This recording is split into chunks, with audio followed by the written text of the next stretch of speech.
તો પ્રધાનમંત્રી નરેન્દ્ર મોદી ગુજરાતની મુલાકાતે છે ત્યારે તેઓ દાહોદ જિલ્લાની પણ મુલાકાત લેવાના છે। દાહોદથી વિવિધ વિકાસ કાર્યોની ભેટ ગુજરાતને પ્રધાનમંત્રી આપવાના છે। પીએમ મોદી દાહોદના ખરોડમાં જાહેર સભા સંબોધશે।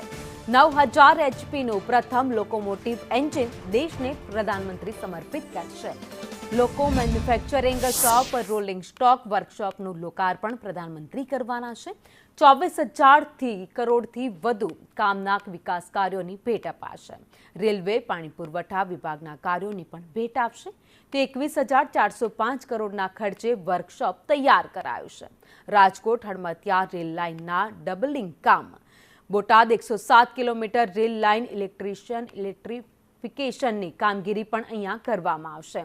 તો આ સાથે જ કલોલ કડી કટોસણ રેલ લાઇન ગેજ પરિવર્તનના કામ પણ થવાના છે। તો પાણી પુરવઠાની 4 યોજનાઓનું લોકાર્પણ કરવામાં આવશે। મહીસાગર અને દાહોદના 193 ગામનો ફાયદો થવાનો છે। તો દાહોદ સ્માર્ટ સિટી અંતર્ગત કામોનું લોકાર્પણ પણ કરવામાં આવશે। તો આ સાથે જ નગરપાલિકા ભવન આદિવાસી મ્યુઝિયમનું પણ લોકાર્પણ થશે।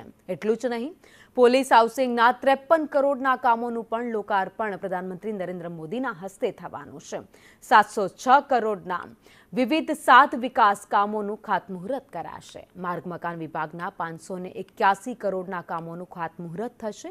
તો સાવલી ટીંબા 4 લેન બનાવવાના કામોનું પણ ખાતમુહૂર્ત થશે।